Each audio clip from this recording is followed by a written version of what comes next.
Le char Renault FT17. Caractéristiques techniques. Poids 7 tonnes. Longueur 4,10 m. Largeur 1,74 m. Hauteur 2,14 m.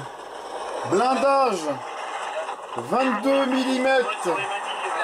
Moteur Renault 4 cylindres essence de 35 chevaux.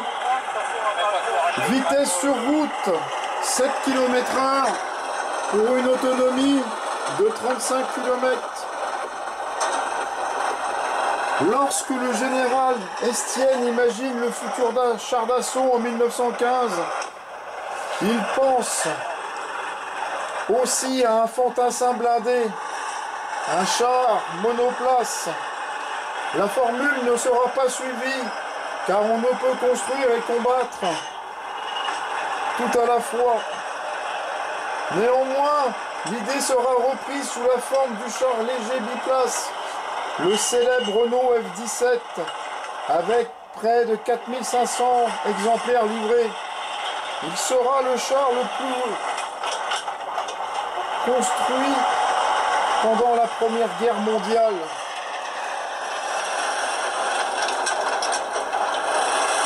Devant les difficultés rencontrées par les usines Schneider et Saint-Chamond à produire de gros chars, le général Estienne imagine avec Louis Renault de réaliser un petit char biplace.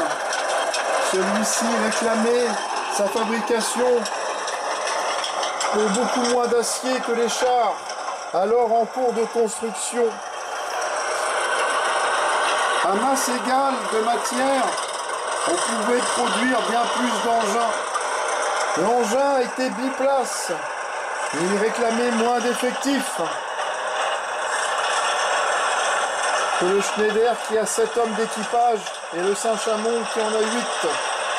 Pour l'armement, on prévoit que le petit char sera équipé des engins d'accompagnement d'infanterie, à savoir la mitrailleuse Hawkins, modèle 1914, et le canon de 37 mm, modèle 1916 APX, afin de disposer de plus grands champs de tir possibles.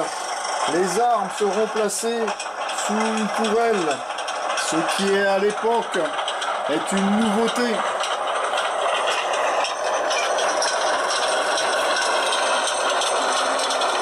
En décembre 1916, le projet est retenu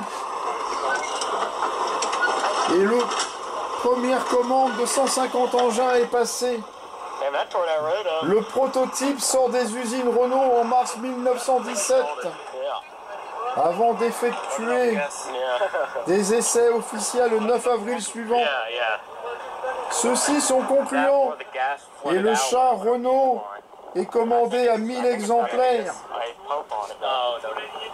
Contrairement aux chars Schneider et Saint-Chamond plus lourds, le FT17 fait preuve d'une excellente tenue en tout terrain grâce à sa faible pression unitaire et à sa grande roue avant qui permet d'aborder l'obstacle sans accrocher la caisse. Cette roue est d'ailleurs en bois car le métal est plutôt rare.